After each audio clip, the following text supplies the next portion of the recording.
Hey everybody, welcome to the Simple Farmhouse. Today I'm going to finally get around to finishing these DIY barn doors with a simple DIY handle.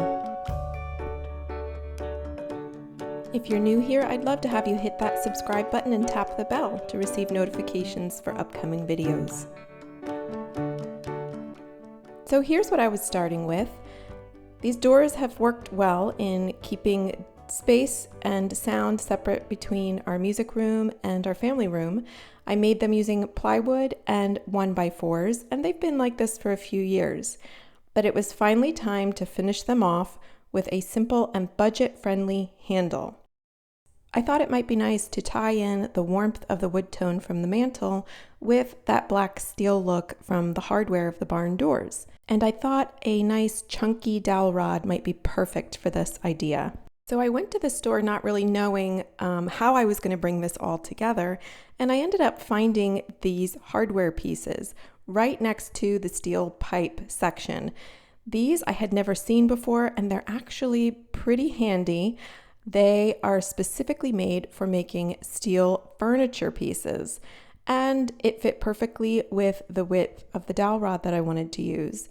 So I thought this would be a safe bet. If I ever decided I no longer want the wood look for the handle, I could come back and switch that piece out with a steel rod piece from this collection. I will link it below so that you can look it up and find it for yourself. I used 1-inch screws because of the depth of the door, and obviously you could adjust this based on the thickness of your door. I cut the dowel rod in half.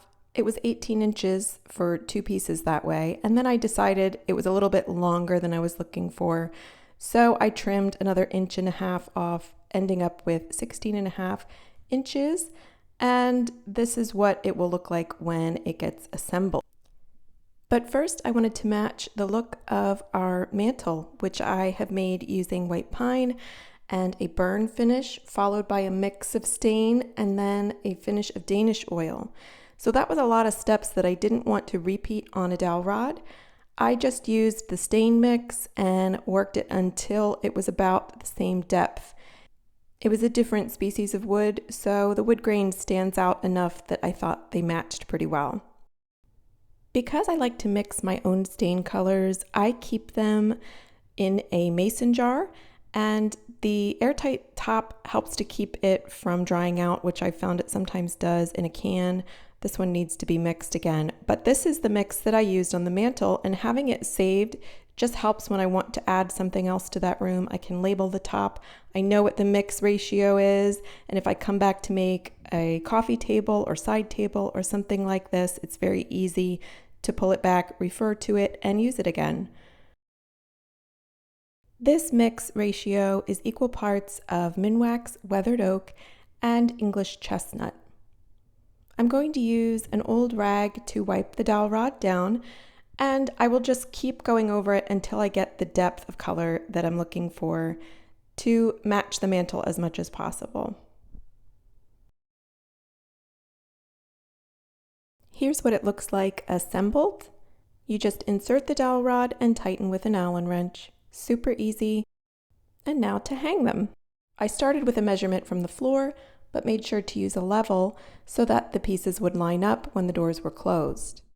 After marking that line, I held up the pieces and marked where the holes would go, and then made sure that those were level before drilling my pilot holes.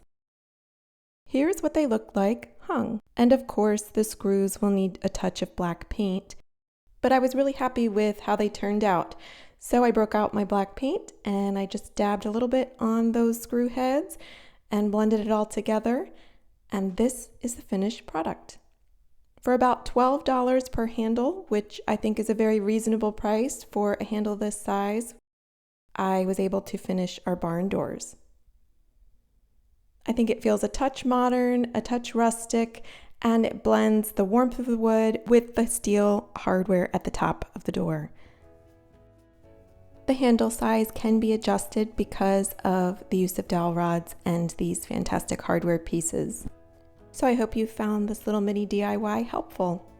And if you've enjoyed this video, I would love for you to hit the subscribe button and tap that little bell to receive notifications of my next video.